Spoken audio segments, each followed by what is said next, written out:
Harka fuunee akkam jirtanii kabajamtoota fi jaalatamtoota chaanaala ayyaantu asallaa jirjiratti argamtan nagaan kuba qajeeltattis naa qaqqabu baga jiraattanii baga eeggamtanii yoon eeggan isiniin jechuun jaaladhaa egaa kaarra viidiyoo adda taasisaa akka qabadheen kara keessan dhufee toora viidiyoo kan laayik sheer gochuun dagatinaa warroonni chaanaala keenya faaraa taatan horattan sabiskiraabii godhummaatii keenya taachuun gamanuma affeerraa kooti egaa ka meeshaa kana yeroo jalqabaati miidiyaa irratti illee taanaan yeroo jalqabaati jechuudha.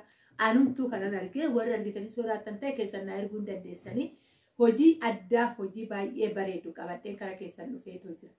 Egaa ka viidiyoo kana namoota baay'ee biraa biraa namoonni hin jibba jedhu hin jiru namni kamuyyuu ni jaalata viidiyoo kana kan hojii kananis ni jedha baay'een dinqisiifate baay'een jaaladhe eenyutu hojjisiisee ayyaantuma sallaatti hojjisiisee isiniin jedha waan hundaa isinitti himaa erguuyyuu naqina. Akkasuma higingilii maqaa isaa namni afaan biraatiin beektanis hoggaa afaan oromootiin ani hin beeku garuu higingilii hedheemeetuma yaammamaa maqaa biraa hoo qabaate ta'e naaf himuu dandeessanii obboleettii tokkoofiin hojjisiisee Shaashamannee deema jechuudha. Meeshaan kuni higingiliin kuni kan ittiin hojjetame 4,500 hojjetame ammumaan isinitti magatiisaa jechuudha. Egaa ka isin kaffeetaniin hojjisiisuu dandeessanii obboleettiin kun.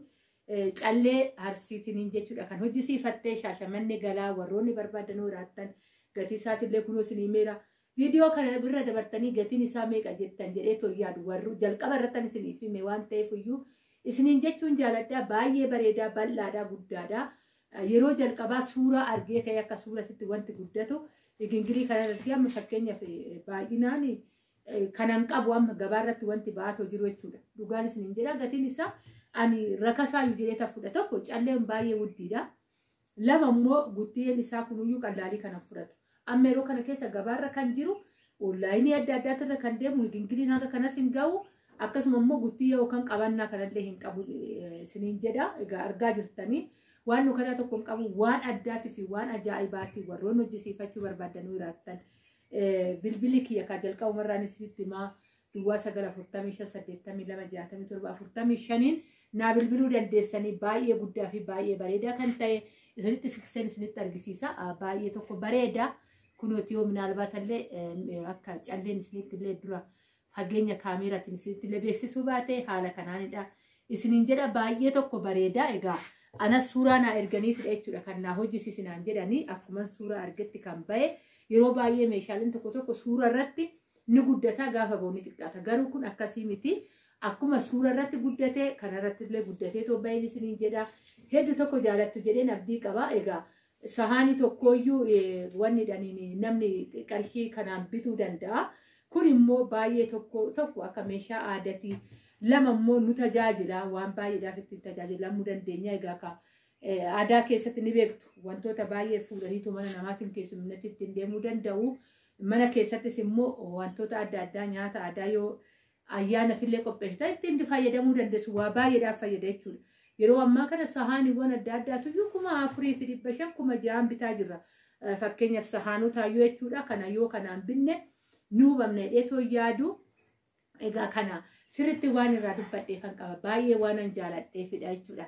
Kan irraa dubbadhee haalli bu'iisa isaa hundi baay'ee bareedaa fi bakka maal jedhan isinitti isinuyyuu kaa koomentii keessanan eegaa. Isiniin jedha egaa taambileelii gubbaarrallee isiniifan teessisa bilbila yeroo baay'ee afaan hoggaan dubbadhee taambilee irratti jechuudha kan na gaafattu kunillee egaa kan namaaf jechuudha meeshaa na biraa qabdi obboleettiin kana filattee filannoo ishii baay'een dinqisiifadha. Baay'izawwee yeroo jalqabaati ani miidiyaa irratti illee arginee hodaadhaniin kan hojjisiifame egaa kan masoobiidha baay'ee tokko bareedaa warroonni hojjisiifachuu barbaadan hoggaa jiraattanii dhugaan isin jira kun keessattuu yoo masoobiin kun gaafa bootaa isaatti taa'ee hodaan kun dinqiif bareedan isiniin jedha haalli filannoo ishii waaw jedheetu jira isin waan jettan hin beeku baay'ee bareeda dhugaan isin jedha masoobillee bitetti finii kana bichaa miti meeshaan obboleettii kana yeroo darbe viidiyoo irratti hojjedheetan ture jechuudha meeshaalee ishii isa keessaa kuniin hafee dafeet hin bahin jechuudha kanatu iyyuu hin bahini kanatti duubatti hafee kanaafan meeshaa kana wajjin qabadheetoo dhufee. Kun illee harsuma deeman isiniin jedha harsi immoo isatti akka feenu gaafa meeshaaleen kun meeshaalee mukaa baay'ee kan akka algaa kan akka biiffee qumsaatiin akkasuma algaa libsoota firaashota wantoota baay'ee meetiraalii baay'izawwee meeshaa biiffee keessa galu guutumaan guututtidha jechuudha kan qabdu masoobii kanaan deebi'ee toyi Kanaafuyyuu viidiyoo keessatti ilaaltu jechuudha. Eessas akka deemuun isiniin jedha baay'ee tokko bareeda. Kun dhugaa hojii boca wayii fakkaata malee daanteelidha yeroo jalqabaatti. Ani kanan arge kaafuudhaa yeroo kamiyyuu boca irratti jechuudha kanan arge malee kuulan akkanatti dhahamee yookaan gabaa irratti illee yookaan namni hojjisiise illee nagarree. Ishiin garuu filannoon ishii hedduu tokko bareeda. Isiniin jedha kana fakkaata. Masoobinis kan ishiiti. Dhaadhiisnis kan ishiiti. Baay'ee hojii harkaa kan siniyoota ta'ee kan soofaa ta'e illee filannoon ishii baay'ee tokko bareeda. Egaa kan aadaatiin jechuudha kan mana guuttattee too qabdu meeshaalee kan soofatillee abbaa gadaatinidha. Kana hodaadhaan hojjisiifatten isiniin jedha. Warroonni barbaadan ammallee bilbili keessaa 24 banaadha. Immoo waasaapbii. Na dubbisuu dandeessu, sagalee naa teessisuu dandeessu, barreessuu dandeessu, konnekshiin hoggaa jiraatee bilbiltanii daariiktis na argachuu ni dandeessu isin jechuu jaaladha. Kanaadha. Yaada biraatis yoo qabaattan ta'e saanduqni koomentii keessaa 24 banaan qeeqallee hoggaa qabaattan isinin keessummeessa isinin jechuu jaaladha. Egaa akka har'a meeshaalee addaatii kanan qabadhee too isin dhufee kana qofaa miti kaa'ama jajjabaannee irra galata waaqayyoo viidiyoowwan adda addaa kan meeshaalee bahanni jiru tokko isin biraan geenya isin biraan hangaa kanaafuyyuu isin laayikii gootaniituma namoota biraan gahuu qofa isiniin jedha.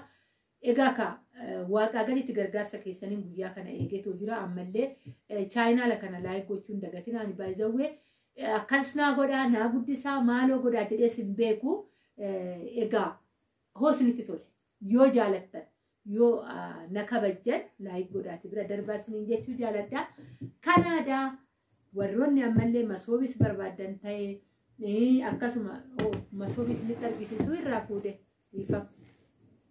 dhiifama masoobis nitti argisiisne kunuuti masoobichi baay'ee bareeda masoobinis duwwaasaatis baay'ee bareeda maa nutti argisiisne jechuu dandeessan jedhee ta'e duwwaasaas nitti argisiisne dhiifama akkana jira jechuudha baay'ee bareedaadha masoobii guddaadha. Xiqqaa miti hojiin isaatis baay'ee bareeda. Daanteelis kanuma akka isaa argate baay'ee kan bareedu isiniin jedha. Akkasitti warroonni hojjisiisuu barbaadanii ammas ijoolleen baay'eenis baay'ee masoobota jaalattanii too kan hojjisiifachaa jirtanis ni jirtu. Ammas warroonni barbaadanoo jiraattan daanteelinis numa biratti argama. Masoobinis numa biratti argama. Wantoonni barbaadan nu biratti argama. Warroonni garuu karaa fuulatiin soorii odoo kanan dubbatin hin darbu.